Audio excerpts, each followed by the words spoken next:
Hi guys, welcome back to the channel. Today I've got two replays in the American Tier 9 Premium Tank Destroyer, the TL7 Black Edition. If you do like the video, as always, don't forget to like and subscribe down below, as it really does help out the channel. And yes, the TL7 Black. It's a tank destroyer that I'm not the biggest fan of, to be honest. The reason we got a video on it is because we had a really good game on it the other day. And it's obviously back on sale, being it's Black Friday and stuff. And yeah, it's one of those tank destroyers that, yeah, I'm not the biggest fan of, and that's because it's a bit sluggish with getting to its top speed in terms of the mobility, but it's not bad once you fully get going. The view range is a bit average, to be honest, with it. The camo on it's pretty decent when you're stationary, but the gun handling is a bit poo. You've got 360 alpha on the main gun. The gun handling in general is, like I say, a bit derpy. It loves missing shots, and you sit there going, oh, come on, gun. It takes a wee while to get the gun aimed in. And then also it takes a long time to get the clip loaded up as well for the 360 alpha per shot in this 4-shot auto-loading clip.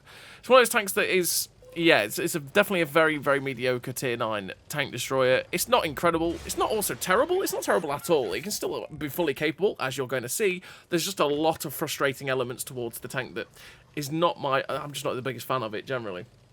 So the TL7 Black, it's got a 50 km/h top speed, 13 km/h reverse speed, 480 horsepower engine, which is 17.14 horsepower per ton ratio, which means that you will get to the top speed. It's just a bit sluggish getting there, so if you needed to get out of dodge really quickly, that can be a royal pain for it indeed, but it's not terrible.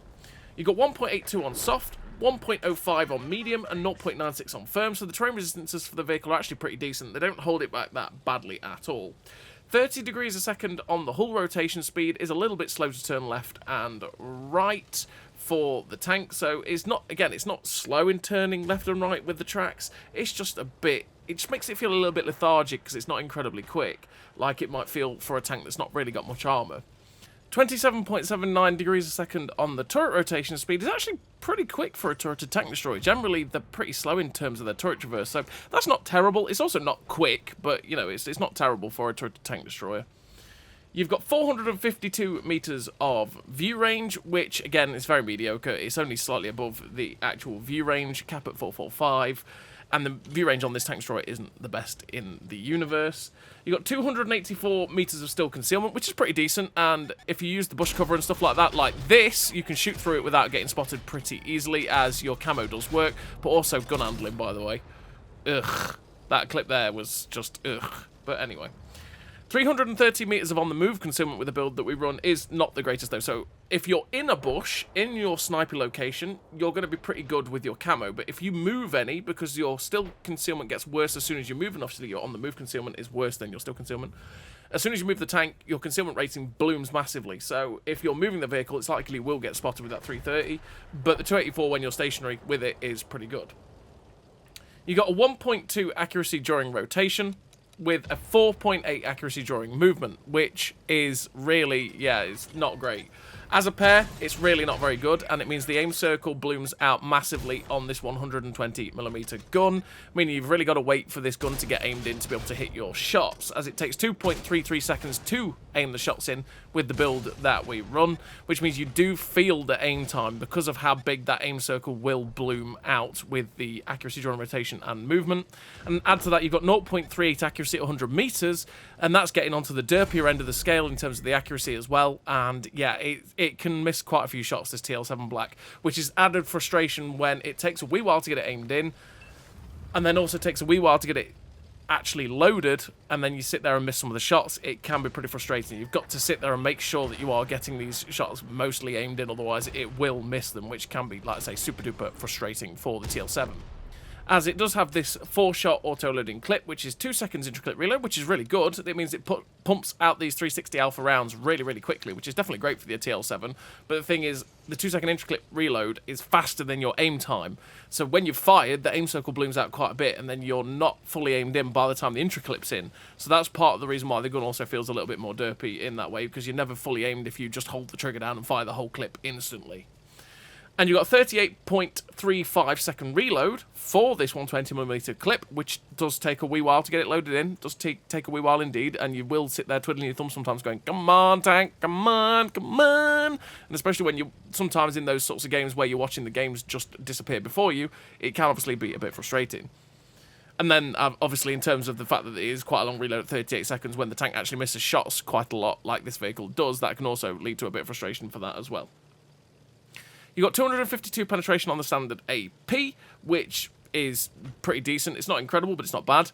315mm of penetration on the premium APCR, and 105mm of penetration on the HE.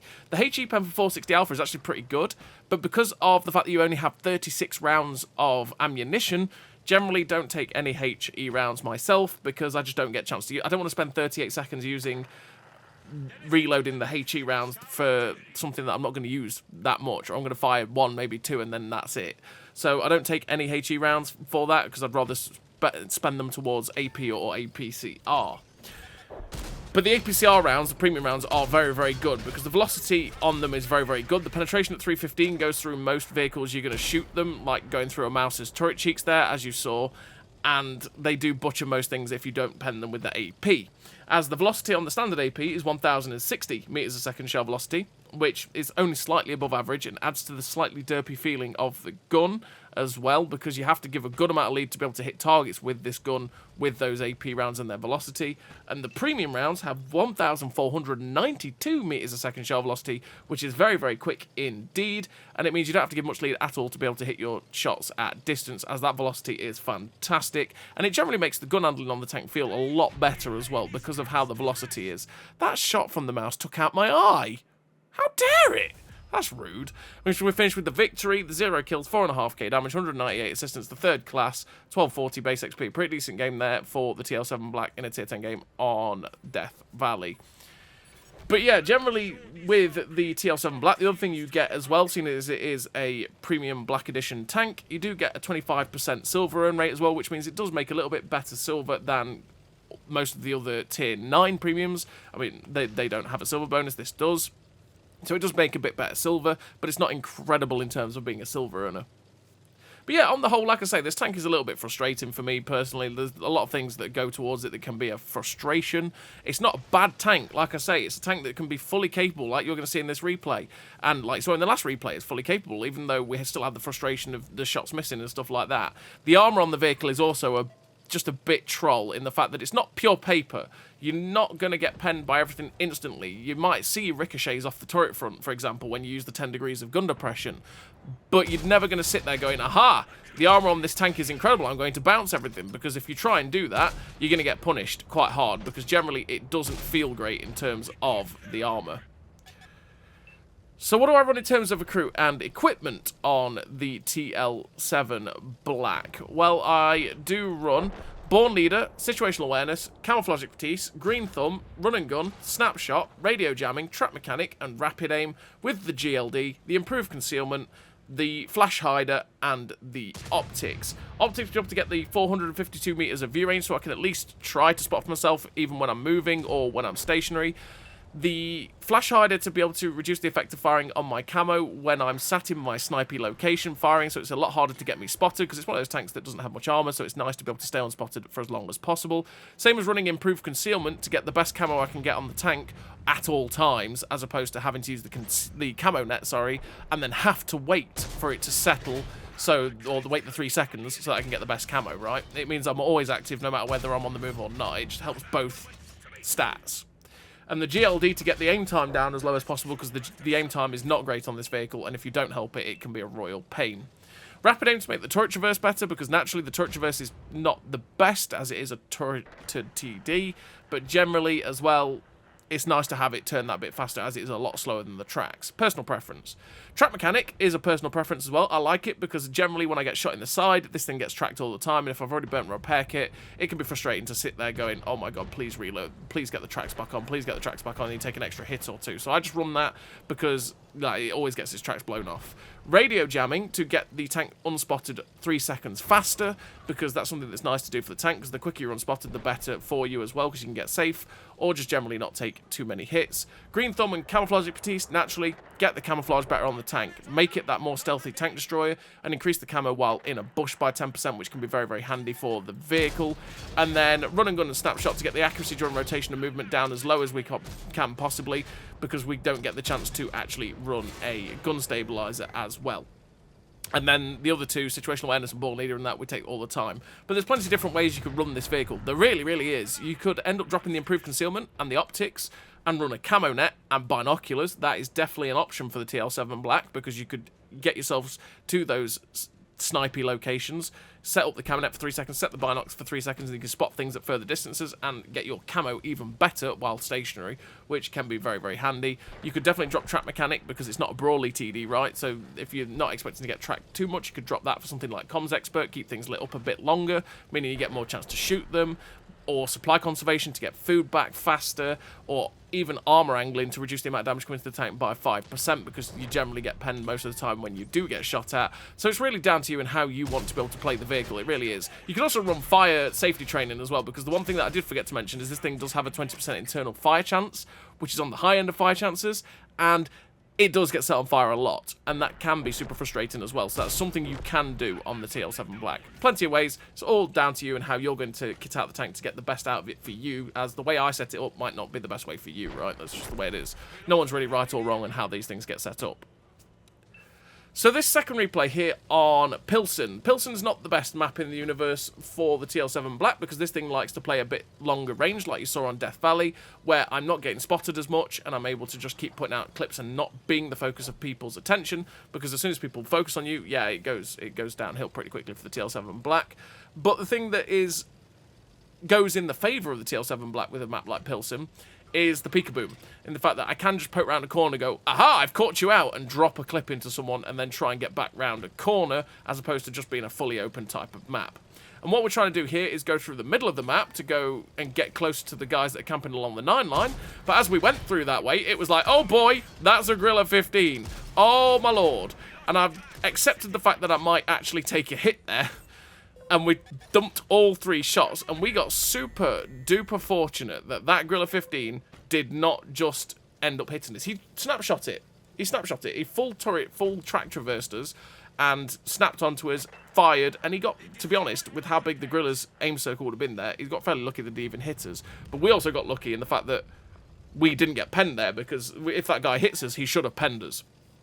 But we did take a big hit there from the M40 at 120mm, say big hit, 440 alpha hit, which means we're now knocked down to 821 hit points. And so far, there's only 3 tanks left against 6 of their team.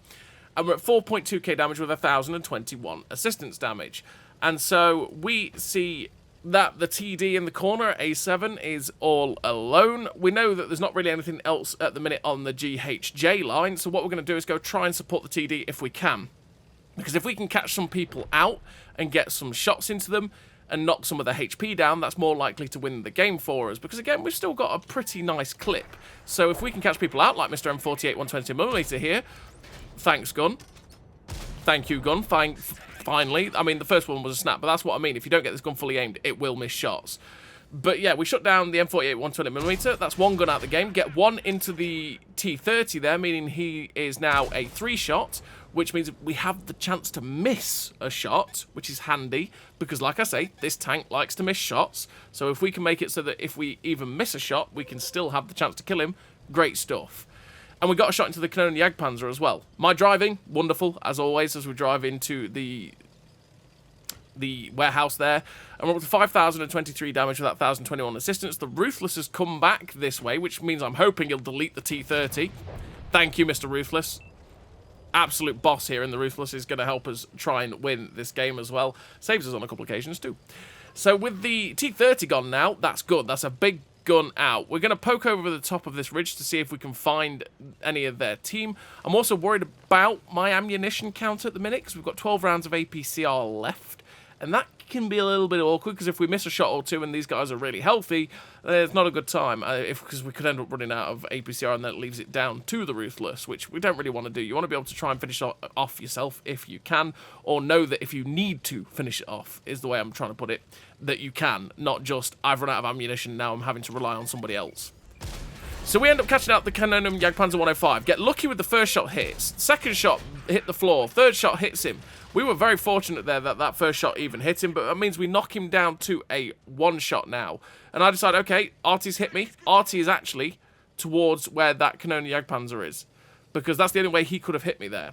So we are going for the full reload, which means we've now got to bear in mind that if we go for a full reload and we fire the next two clips, we're only going to be reloading one shell for 38 seconds, and you've got to try and bear that in mind as well, because you might be going, aha, I'm reloading a clip, and you might not think about it, and then you go in on someone to go clip them out, and then you get one shell in and fire it and go, oh right, yeah, that's a bit awkward, But we know where the Canonium Jagdpanzer was. The Canonium Jagdpanzer was in that position at CD9. And unfortunately for us, obviously, he hit us, the RT hit us, which means we're now a one-shot for that Canonium Jagdpanzer. We're a one-shot for the CDC that's left alive, and we're also splashable for RT. So that makes this very, very awkward indeed. And that's why I didn't go chasing after the Canonium Jagdpanzer, because you might have thought, well, that guy pulled back, and you had one shell left. You could have gone chasing him to go kill him. Well, in my mind, the CDC is probably somewhere along the 9 line as well. We don't know where the CDC is at this point, but I assume he's somewhere along the 9 line, or he's coming up behind us round here, which is why I took the long way round along the 1 line, and I'm going to try and hug the K line, essentially, to try and get a glimpse of the CDC, possibly, or the Canonium Jagdpanzer that might be along the 9 line, and just see if I can catch shots into him, because I'm not even sure how much HP the CDC even has. But the thing is, if we also spot them, and they're sitting along the 9 line, and the Ruthless can shoot them, well, the Ruthless has a big gun, and if the Ruthless hits them with that big gun, it's going to be a great time. So, with the Ruthless at G4, I have to be very careful, because naturally I'm a one-shot for all of them, pretty much. I can't be aggressive. The Ruthless is near full health. He's the one that needs to be aggressive, because they've got the HP, they can go spot, they can take a hit, they can be more chancy, because they've got those hit points. I can't. So I've basically just got to be patient, sit, wait, maybe the Ruthless will spot them, maybe I can help shoot them in that regard, who knows. It's all about patience, because we could lose this game immediately with leaving the Ruthless outnumbered if I go in too aggressively, get spotted, get shut down instantly, and then it leave the Ruthless against the RT, the TD, and the medium tank, and they just all in him, not a good time. So Artie's actually moved. Artie gets spotted at K9, and I'm sitting there going, oh, K, the Artie's there, so he's going to be looking this way, right? But there's the CDC. He's now a 3-shot. Okay, right, you know what? If the CDC's been spotted there, I'm thinking about going after the artillery, poking round. But again, I don't want to poke round the corner, find he's just looking this way and get done in. So I'm waiting for either the Canonium Jagdpanzer to come YOLO in after the Ruthless, or the CDC to come after him, something like that. I'm not 100% sure. So we're just waiting to see what they do. Again, the Ruthless takes a hit, and it was for that 240, so I'm thinking, okay, CDC's distracted, it's fine. Let's go after the artillery. We catch the RT out. I'm trying to go for that tracking shot, but the shells are being derpy, going too high. We do finally get it, which gives us the chance to put that final shell in to shut down the T-92. We were always aiming for the track there so that we could track him and stop him from coming to splashes. And we did manage to finish him off. But oh no, that's a disaster. The Canonium Jagdpanzer's coming in and I'm going, please, please, Ruthless. Yes, Ruthless. Let's go. Teammate uno numero best one. Let's go. Thank you, my son. You saved the day. As we could have died so easily there because we had no ammunition left in the clip. And that Canonium Jagdpanzer was steaming around that corner to come after us because he wanted payback. That's what he wanted. So we know where the CDC is. And it's at that point where it's just the CDC versus me and this Ruthless. So I'm taking it as steady as humanly possible, going around these corners. You can see, just feathering around the corners, trying to go around the destructible cover a little bit to see if I can spot out the CDC. We're not seeing it, because the one thing we don't want is the CDC to actually get away off the 9 line. We don't want to get off the 9 line unscathed, because that way we'll end up having to chase him, and again, it can lead to some very, very awkward situations. But instead, he actually gets spotted there by the Ruthless, who was crossing towards me. I know where the CDC is now, so what I'm trying to do is get there as quickly as possible to poke over, use the 10 degrees of gun depression, and see if we can get a shot into Mr. CDC. Because again, I don't want that CDC to run away, but since I don't see him, I think maybe he is running away. So I'm just trying to put myself out there to see if I can spot over the ridgeline, but I'm always ready to get back over the ridgeline in case he does get spotted. And in fact, he's actually come back over. He fires on the move at the Ruthless, which means that I know I've got the chance to fire at him. So we get one in, we get two misses, we've got two left. Fire at him, we actually track him, but don't pen him. And the Ruthless finishes him off, so we get a bit of track and assist. Really nice game there for the TL7 Black with the victory. 3 kills, 7.5k damage, 2.3k base XP, by the way, with 1610 assistance. First class. Confederate, the high caliber, the Pascucci's. Really great game for the TL7 Black there, and it probably equates to how well people actually play this and how high of a bar the people that have this tank play it, that's not an ace tanker. 2.3k base XP is a rarity to not be an ace, but hey-ho. Really great game for the TL7 Black, which is, like I say, is a fairly mediocre tank destroyer, but it's not bad. You can do what you want in it. I just find it fairly frustrating. So as always, everybody, thank you very much for watching. I'll see you next time.